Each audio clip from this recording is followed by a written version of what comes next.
Hello बच्चों। Hello ma'am. कहानी सुनने के लिए सब तैयार हो? Yes ma'am. शुरू करें। आज की कहानी है एक होशियार चूहे की। चूहा जानते हैं ना, जो खाता रहता है ऐसे तो खाता है ना, वही चूहे की कहानी।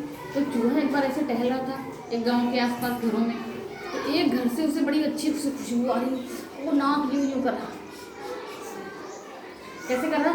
बड़ी अच्छी खुशबू आ रही, भैया कुछ मिल गया लग रहा है, यहाँ पे बढ़िया मज़ेदार बना है। तो वहाँ पे क्या हुआ था, गणेश चतुर्थी की पूजा हुई थी। बढ़िया से लड्डू पूड़ी, पता है गणेश चतुर्थी है आज, इसीलिए गणेश चतुर्थी की सुना रहे हैं। तो चूहे महाराज की जब इतनी खुशबू आई और किसान की पत्नी ने पूजा पाठ किया, सामान बढ़िया सा बनाया, पकवान खिलाया, लड्डू का भोग लगाया, पुए बनाए और क्या पूड़ी पुआ बनता है ना, वही सब बना करके भोग लगाया भगवान जी को, गणपति बप्पा की जय करी और अपने खेत चले गए दोनों लोग। और जो पकवान थे वो उन्होंने ढक के रख दिए पत्ते के नीचे। अब चूहा धीरे धीरे धीरे धीरे घुसा, उसने खूब छक्के लड्डू खाया, पुआ खाया, खट खट पट खट पट पट खा लिया और पूड़ी भी खाई। 2-3 टुकड़े वो ऐसे दबा के धीरे धीरे ऐसे चला जा रहा था। एक हाथ से कोई चलेगा, एक हाथ में इसे लपेटे हुए, 3 टांगों से बन के उछल उछल के चल रहा था। रास्ते में एक गड्ढा पड़ा, रास्ते में बड़ा सा, उसमें चूना खोदा गया होगा, गड्ढा पड़ा, आधा गड्ढा ढका था, आधा खुला था। वहाँ से थोड़ी दूर पे थोड़ा जानवर वानवर भी रहते थे। तो किसान तो चले गए थे, कोई नहीं था गाँव के आसपास। तो जंगल के साइड में जैसे वो जाने लगा तो गड्ढे में जो है गिर गया पूरा खाना पकवान लेकर के। जब गड्ढे में गिर गया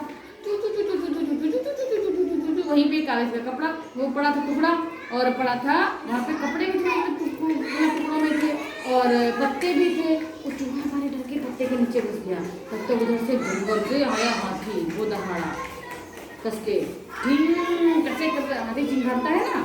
तो देखा जब हाथी आ रहा तो हमारे डर के छुप गया और हाथी भी चला गया।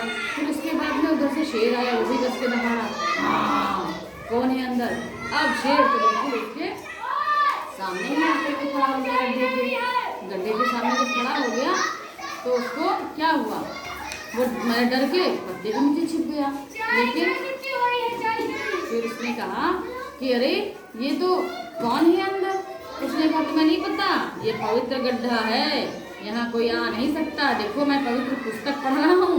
उसने एक पत्ता को उठाया, कागज का टुकड़ा, और उसको ऐसे से करने लगा, जैसे लग रहा कि बहुत बड़ा पढ़ी तो ऐसे से कर रहा, अपने हाथ से ऐसे कर रहा। मैं पवित्र पुस्तक पढ़ रहा हूँ, हे ईश्वर आज देखना कयामत का दिन है। ईश्वर कह रहे हैं आज कयामत का दिन है, जो गड्ढे को झांकेगा देखेगा वो नष्ट हो जाएगा। अगर तुमसे बचना है इस कयामत के दिन से तो बिल्कुल छींकना नहीं, आज के दिन जो छींकेगा वो नष्ट हो जाएगा। उसने कहा नहीं भाई मैं बिल्कुल नहीं छींकूंगा, मैं अंदर आ सकता हूँ। इस तरह से करके जो शेर था उसके अंदर झम से कूद गया। उसके बाद हाथी जो था उधर उधर, अरे इसमें तो शेर कूद गया है, वो भी भैया आ गया, कहने लगा कि अच्छा तुम अंदर घुस गए हो, क्यों घुसे हो? तुमने कहा तुम्हें नहीं पता, इस चूहे ने भी बताया है हमको कि आज कयामत का दिन है, यहाँ बहुत तेज तूफान आने वाला है, सूर्य भगवान नाराज हो जाएंगे, खूब तेज आंधी हवा चलेगी, जो भी बाहर होगा वो नष्ट हो जाएगा, इसीलिए हम लोग इस पवित्र गड्ढे में छुप रहे हैं। तो उसने कहा कि पवित्र गड्ढे में वही आ सकता है जो छींके ना।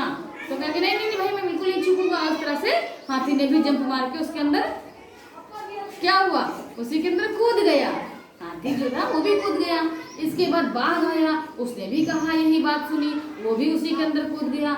अब चूहा सोच रहा अब क्या करूं, मुझे तो बाहर निकलना, चूहा लगा रहा था जुगाड़ उससे बाहर निकलने का गड्ढे से, क्योंकि वो गड्ढे में फंसा हुआ था।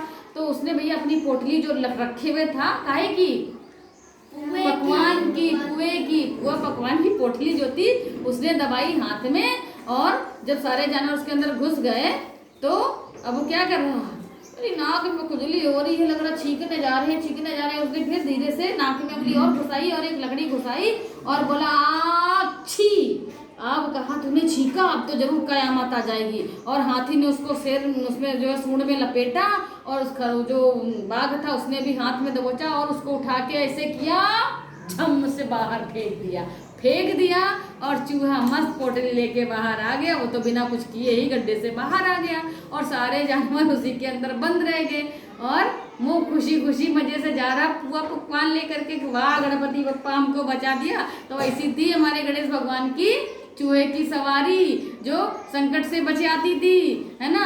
सारे लोगों को गणेश भगवान जी ने बचा ले, देखा सूर उठा के फेंका बाहर, फेंका और वो बाहर आ गया और कुट कुट करता हुआ अपने गणपति बप्पा जी के पास पहुंच गया है। और बाकी के सारे जानवर भी धीरे धीरे एक दूसरे के ऊपर आ गए। उसने जो भी पट्टी पढ़ाई सबको और आराम से निकल आया। तो होशियार चूहे के लिए क्या होनी चाहिए? बढ़िया सी होशियार चूहा। मजा आया बच्चों? ठीक, अगली बार मिलते हैं नई कहानी के साथ।